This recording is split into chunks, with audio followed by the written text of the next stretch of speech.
Дали искуството е замена за знаење или сепак ни се потребни знаења и вештини како би воделе успешен бизнис?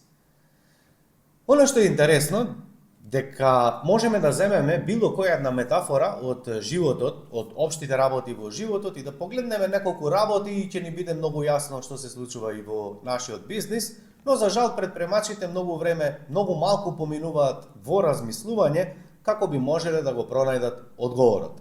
Еве да земеме еден пример, човек кој што е да речеме на 40 годишна возраст и 20 на последни години има вишок килограми, надуен стомак, образ и машала за штипење. Дали тоа значи дека овој човек нема искуство? Дали тоа значи дека овој човек во ниеден момент од тие 20 години не помислил на диета, на спорт, на прехрана, на здрава исхрана, на добри навики? Дали тој човек во овие изминати 10-20 години, носејќи ги овие 20 на килограми вишок, дали во ниеден момент овој човек не посегнал по некакви диети, по промени, на исхрана, нели, да речеме, не знам, бавење со спорт, физичка активност или како и да е? Дали не значи дека овој човек донесол илјадници пати одлука кога ќе се види дека не го бере ништо во гардеробата, кога ќе треба да оди на свадба, на деловен, не знам, ручек, вечера, на одмор кога ќе треба да се соблече, зарем неговата свест не му дава аларм, човек, дај бе прибери се, ослаби, не личиш на ништо? Дали не се посрамотил во ниеден момент? Тоа значи дека импулсите од надворешноста, од околината нас ни доаѓаат. Ние сме свесни за промените кои што сакаме да ги направиме и треба да ги направиме, но дали тоа што сме свесни и тоа што имаме искуство од 10-20 години, погрешни диети кои што не функционираат, погрешни, не знам, начини на исхрана кои што не функционираат, погрешен начин на спорт или не знам што, дали тие експерименти кои што сме ги правеле, всушност се добри, се лоши или сепак треба ние да направиме некоја промена врз база на сепак на стручно лице, на знаење, на некакви си конкретни информации. И ова идентично се случува и во бизнисите. Човек кој што, да речеме, архитект, дизајнер, програмер, што сака нека биде било која индустрија, секогаш ги прашувам луѓето, колку време ти треба за да бидеш успешен стоматолог, колку време ти треба да бидеш успешен, не знам, лекар, хирург, програмер, веб дизајн, што го ти да е. Секогаш се повторува помеѓу 5 и 10 години. Сега, ако ние сме се фокусирале 5-10 години за да бидеме успешни во оперативниот дел, а при тоа немаме никаква обука, никакво знаење, никакви вештини, дури не сме ниту свесни во кој сегмент грешиме, во продажен разговор, во закажување, можеби во, не знам, управување со нашиот тим, во регрутирање на луѓе, затварање на продажба или што год да е било кој еден сегмент од нашиот бизнис, дали тоа значи со тоа што ние водиме 10 години, 20 години бизнис, дека ние некако работиви ќе се сменат и ќе почне нашиот бизнис да функционира како што треба? Ова е најголемата глупост и лудост, но за жал луѓето не се ни глупи, не се ни смотани, туку едноставно, повторно ќе кажам дека многу малку време поминуваат во свесно размислување за да направи анализа, дабока анализа, да погледне што се случувало во 2024 година, кои активности ги пренесел, кои одлуки ги превзел, што донело до резултат, што не донело до резултат, што ќе престане да работи, а што ново ќе започне да работи. Од друга страна да направи само евалуација, да види кои активности ги работи добро, на што треба да се насочи оваа година и доколку ова луѓето не го прават, едноставно само ја повторуваат истата година, да, добиваат искуство, но добиваат искуство како не треба, а за да дојдат до квантен скок, до продажба пати 10, до тим пати 10, до слободно време пати 10, нив им е потребно знаење. И она што од работа со стотици веќе клиенти го забележав, луѓето мислат дека за да направи он пати 10 продажба, дека он треба да биде монструм, дека треба да направи не знам какви ригорозни промени. За да го скалира неговиот бизнис и да заработи повеќе пари, они мислат дека треба кузне што да прават. А реалноста е дека голем дел од клучните активности ти ги работиш, но може би ги работиш површно или ги работиш погрешно. Значи, за да добиеме квантни резултати, а тоа значи, ако оваа година си заработал 100.000 евра, следната година да идеш на 500.000 евра, на милион евра добивка, тебе не ти е потребно повеќе работа. Тебе не ти е потребно да се убиеш од работа или не знам што чуда да правиш, туку поентата е да изолираш и да видиш што треба да престанеш да правиш, а да се насочиш и ти, и твојот тим во она што ви е заедничко, во она што сте посебни и во она што те дал Господ или што имаш талент и што го правиш, ама баш само ти најдобро што го знаеш. Во минатото Александар имаше 1000 активности, семинари, тренинзи, консалтинг, не знам, обуки, тренинзи, што да кажам уште, не знам, тимбилдинзи, чуда. Дали се тоа се активности кои што Александар може да ги направи? Да, секако може да ги направи. Но дали Александар може да биде подеднакво добар во сите тие активности? Лудост е Александар ако рече за себе дека да, ти се можеш ова да направиш. Абе ти можеш да го направиш, ама дали можеш да го направиш како некој што ќе се насочи и ќе го помине цел живот проучувајќи само тимбилдинг? Тоа е поентата.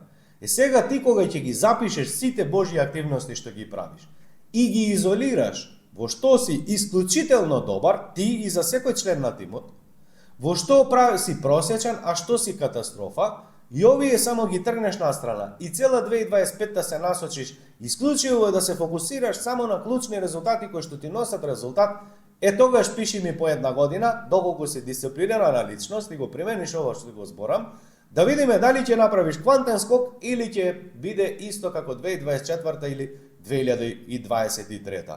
Што правиме на тренинзите за квантен скок? 5 чекори клучни, но јас ти гарантирам. Колку и овие да ти ги кажам, без ментор, без фидбек, без вежби, без да седнам да те протресам, нема шанса ова да го направиш сам. Оти ова си можел да го прочиташ на 100 места и да имаш информации во ширина, но информациите како такви не се доволни, се додека не ги ставиш на хартија, да направиме анализа, да можеш да ги проучиш, да можам да ти дадам фидбек и да коригираш. Што е интересно овде? Без разлика дали водиш бизнис една година, 5-10, дали имаш 5 вработени, 100 вработени, ни еден вработен. Без разлика дали имаш промет 60.000 евра годишно или може би имаш 600.000 евра годишна добивка. Без разлика дали имаш услужен бизнис, производствен бизнис, онлайн бизнис, офлайн бизнис, небитно.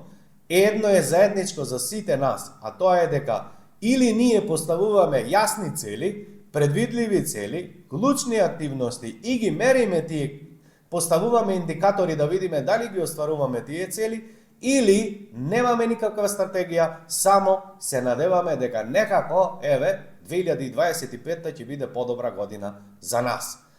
Има 3 типа на активности кои што ги правиме. Значи, активности кои што те носат директно, ласерски, прецизно кон резултатот. Тоа се резултати кои што носат квантен скок. Втор тип на активности се оние активности кои што е добро да ги имаш. И третиот тип на активности, тоа се активности кои те поддржуваат тебе и твојот бизнис. Само да земеме еден пример за да видиш, да не биде ова само теорија, кои се овие 3, значи кои се тие 3 клучни активности. Да земеме паралела во спортот. Која би била првиот тип на активност кој што носи директно кон резултат? Ако земеме фудбал, тоа значи дека секој шут што е на гол и топката влезе во гол, тоа е резултат, активност која што те носи директно кон резултатот, а тоа е победа на тој надпревар. Вториот тип на активности, рековме, кои што се добро е да ги имаш, па секако е добро да ги имаш. Добра формација, добра организација, добра увежбаност, подавања и стратегија, информација и се останато, но тоа што ти ќе го посложиш добро тимот, тоа што тој е уигран, доколку повторно некој не шутне на гол и даде гол, супер, имаш добра формација, се е убаво, но дали тоа ќе те донесе до резултат или не. И третиот тип е поддржувачки акции. Поддржувачка ти е публиката, поддржувачка ти е, да кажеме, мотивацијата и сите овие активности се потребни секако, но ти можеш да имаш најмотивиран тим со прекрасна стратегија, со одлични способности, но се додека некој не шутне на гол, едноставно тоа не функционира и утакмицата ќе ја изгубиш. Сега кога би се вратиле на бизнисот, луѓето најчесто кога ги гледам нивните активности, кога ги гледам нивните планови, и поготово со луѓето кои што ги менторирам, бидејќи имаат обврска, секој петок најкасно ми праќаат план за следната недела, да видам што ќе работи во понеделник, вторник, среда, четврток, петок, небитно. Најчесто забележувам дека постојат активности кои што се поддржувачки, постојат активности кои што се добро да ги има, но малку луѓето имаат активности кои што ги носат директно до резултат, РПА или резултат ориентирани на активности ориентирани на резултат. Иако ти надам уште една метафора за да видиш што тоа би значило за твојот бизнис, еве кои се тие најчести активности. Значи, имаат поддржувачки активности. Поддржувачки активности значи сега. Он ќе размислува за својот тим, он ќе истражува за вработени да најде, он ќе анализира конкуренција, он ќе размислува и ќе разговара со лево, со десно и со не знам што, и да, и тоа е супер, не велам дека не, но дали тоа ќе не донесе резултат да дадеме гол, односно да го подигнеме прометот.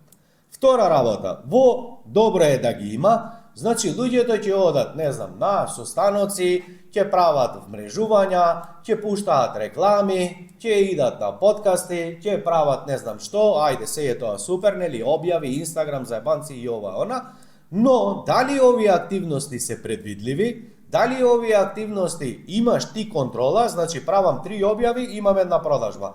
Правам 6 објави, имам една продажба.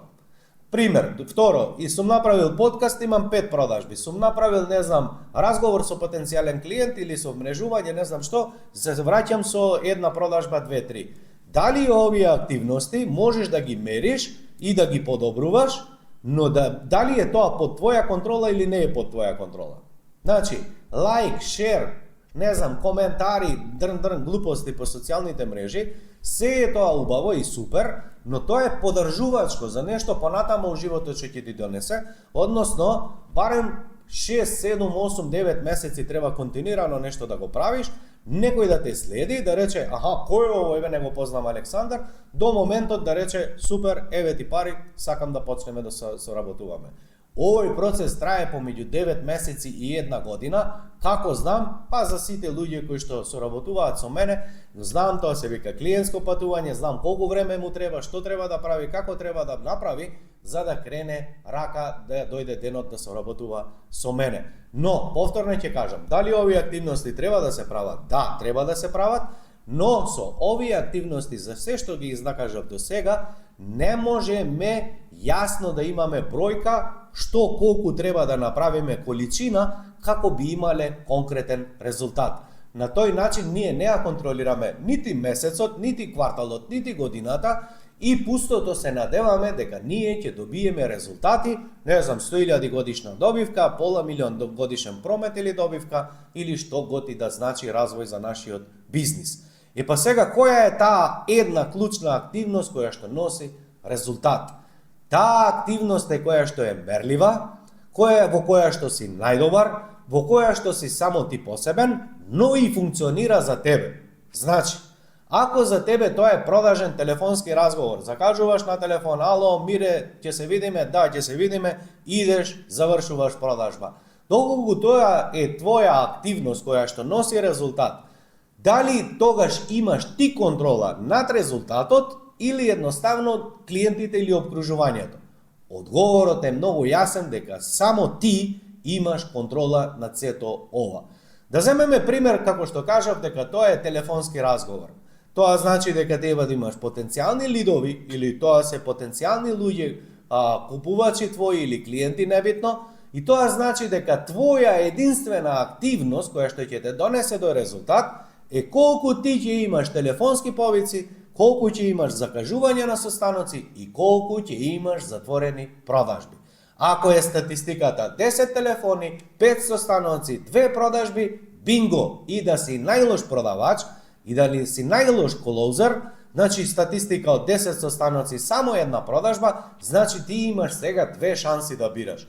Или ќе одиш на квантитет, па од 100 состаноци имаш 10 продажби, па ти просечна вредност на продажба, јас не знам која е твоја, или ќе одиш на варијанта, наместо да одам газ преку глава на 100 состаноци, супер, ајде да научам подобро оваа година и да се фокусирам на продажни вештини, значи како подобро да закажувам состаноци, како подобро луѓето да ми се појавуваат на состаноците, како да направам подобра подготовка пред состанок, како да поставувам подобри клучни прашања, како да вежбам подобра дикција и паузи помеѓу разговор, како да поставувам добри прашања помеѓу и со логичен редослед кој што ќе го носат клиентот кон затварање на продажба.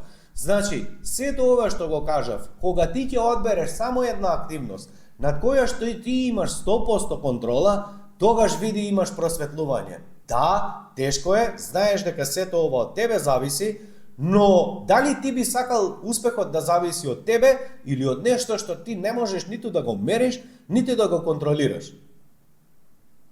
Значи, овде е веќе само твоја лична одговорност. Доколку исто во што го зборувам сега, го направиш само со твојот тим, направиш истражување, имаш 10 луѓе, сите 10 луѓе ги дал Господ на различен начин, некој е за продажба, некој е за ова, некој е за она, не сме сите за се, и ако овие луѓе ти работаат 300 чуда, да знаеш дека ова што ти го зборам ништо никогаш нема да направиш. Значи, ако ти имаш 10 луѓе и видиш некому му оди добро за семинари, некому му оди добро за презентација, некому му оди добро во закажување на разговори, некому добро му оди со клиенти кога доаѓаат во твојот продажен салон, некому му оди во добро во програмирање, некому му добри оди во возење автомобил, некому истоварање на роба, некому утовар. Значи, не можеме сите да бидеме се, исто како што ја не можам да знам сите тие работи што ги наведов на почетокот на оваа епизода и во сето тоа јас да бидам експерт. Ето, ставно, брате мој, не може, само се лажеме. Доколку ти ја пронајдеш, значи, внатрешната, интерна моќ, која што секој член на твојот тим го има, и го насочиш, поставување на цели, идентификување клучни активности кои што носат директно на резултат, јави ми следната година, не следна, уште овој месец јави ми до крај, дали ќе ти се покачи продажбата пати 2, пати 3 или едноставно ќе речеш Александар, ова нема никаква смисла. И па токму ова го работам јас со моите клиенти, луѓето кои што ги менторирам, каде што ги идентификуваме шума или галама од сигнал, каде што идентификуваме дрво од шума, значи куп активности во ширина кои што им го трошат времето и едноставно доаѓаат дома заморни, работале 300 чуда а немаат резултат. Значи, идентификуваме куп активности и да видиме кои се тие активности кои што во минатото се покажале дека имаат резултат, ги ставаме на хартија, ги кудиме, ги судиме, ги дотеруваме, ги штелуваме според нивниот тип на бизнис. Ако треба нешто ќе промениме во бизнис стратегијата, ако треба нешто ќе промениме во делот на цени, на позиционирање, на услуги, на премиум понуда или што и да е, што е она што им не недостасува. Кога ќе ги идентификуваме овие, кога ќе направат клучни активности, сваќаат дека не треба за скалирање на бизнис премногу работа. Сваќаат дека бизнисот кога е едноставен, тогаш носи резултат. Зошто едноставноста секогаш поведува наспроти комплицираноста? Затоа што во природата се е едноставно, се е просто, се е повторувачко. Нема никакво изненадување, се оди по логичен редослед, секогаш постои ритам. Не излегува сонцето у 3 ноќум, туку излегува тогаш кога излегува. Не доаѓа лето у јануар у Македонија, туку доаѓа тогаш кога му е време. Значи, природата никогаш не изненадува, никогаш не прави грешки, никогаш не прави газ преку глава, како што тоа ние го правиме во нашиот бизнис.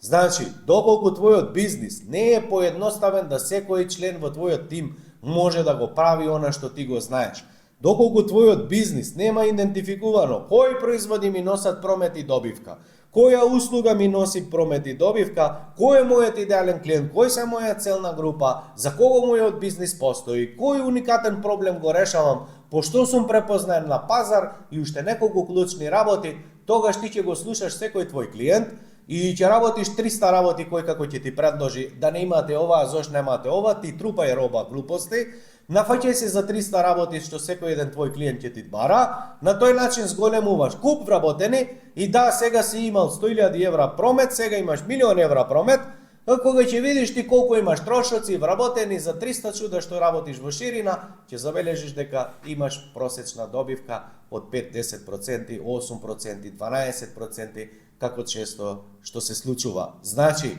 промет, галама, нема никаква врска со добивка. Куп активности, заморен предприемач, заморен тим, нема никаква врска со резултати. Или работиш клучни резултати кои што те носат кон успех, или не знаеш што правиш и ги повторуваш. Не знам, ако работиш 10 години, тогаш у првата нешто си експериментирал, си почнал да правиш, донело резултат, си почнал да забегуваш, да се опушташ и само ја повторуваш истата година. Значи, искуството никогаш не е не е замена за знаење, затоа што, еве ти уште еден пример, сигурно си забележал, не знам, луѓе и возрастни, човек 50 години, гази наопаку со внатре или нанадвор на патиките, расипува кондори, патики, чизми со години, ги расипали нозете и нарушили здравието, така, дали е тој глуп, не се видел, никој не му кажал дека гази настрана или на надвор? Дали тој човек не знае да оди? Да, оди, ама дали оди правилно, дали го сочува здравието, или можеби несвесно прави и финансиски трошок, расипува кондори, чевли, небитно, и едноставно сето тоа му влијае на здравието. Значи, човек знае да оди 40 години, а кога го расипал одот, го расипал на 5 годишна возраст. Што значи 35 години ова лице гази наопарку. 35 години има искуство за одење, а оди погрешно. Па сега ќе те прашам. Замисли ова лице треба да се бави со атлетика. Замисли ова лице треба да се бави со тенис. Замисли ова лице треба да се бави со алпинизам, искачување, планинарење, долги стази. Дали ова лице, кое што има само една навика, да гази лошо, дали може некогаш да биде врвен спортиста? Дали е истиот овој предприемач, кој што има бизнис 10-15 години, кој што прави работи наопаку, од незнаење, нема ништо лошо, не е срамота да не се знае. Дали овој предприемач, кој што не знае како да разговара со тимот, дали овој предприемач кој што не знае да поставува бизнис план, дали овој предприемач кој што нема цели за неделата, за месецот, за кварталот, за годината, знае да расте бизнис, дали овој предприемач е подготвен за скалирање, дали овој предприемач воопшто може да се надева на успех? Ама еве го проблемот. Длабоко во крвта на секој предприемач е надеж. Губиме стотици илјади евра, се надеваме дека следната година ќе биде подобра. 100 клиенти не ни платиле, се надеваме дека следниот ќе ни плати. 100 пати ни направиле вработените грешки, се надеваме дека некако ќе се промени ситуацијата. 100 пати имаш проблеми, се надеваш дека некако ќе ги решиш. Тоа е лудост. Доколку не научиш нови вештини, не добиеш ново знаење, како се управува со тим, како се позиционира производ, како се прави клучна продажба, како да генерираш куп клиенти и имаш море, како се наплаќа продажбата, ако ти не знаеш да наплатиш, ако имаш ненаплатени долгови, како ти ќе поставиш премиум цена? Ако ти имаш проблем со наплата, кога ти ќе ги пораснеш цените? Ево го. Затоа, за крај на оваа подкаст епизода, доколку се уште има слободно место, јас не знам, провери на линкот под ова видео. Имаш линк за пријава на тренингот кој што ќе го одржам на 25 јануар, сабота, кој што ќе зборуваме за квантни цели, како се поставува квантни цели, дали можеш во оваа 2025 година да направиш квантен скок пати 2, пати 3, и дали е полесно да го скалираш бизнисот пати 5 или да направиш раст од 5-10%, Дали 5-10% е раст, или имаш расти на плати, инфлација и се останато и си повторно на нула, или се потребни квантни цели, а квантни цели произлегуваат од новата личност ти. Каква личност ти треба да бидеш, која што заработува пати 5, пати 10?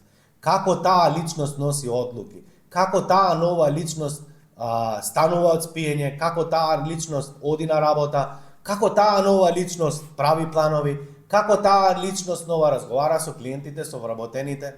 Како таа личност е задоволна во собствениот ви живот, во собственото тело? Значи, гледаш, што е квантен скок. Нов ти. Од стариот ти никогаш не може да дојде до новиот ти, ако не направи промени. Пријави се под линкот на ова видео, но те молам, ако си сериозна личност и одговара ова што го зборам и си подготвен, сигурно да дојдеш на 25-ти, пријави се, уплати, дојди. Ако си, не знам како ќе видам, те молам, немој да ми губиш време. Ни мене, ни себе, ни не се малтретирај. Тоа, не знам, ќе видам дали имам време, јас се пријавив, ама знаеш, не знам дали сум слободен. Значи те молам, ако си ваков тип, забавај се со себе, немој мене да ми трошиш и време и енергија и да пријавуваш чуда тамо да ми правиш не знам што.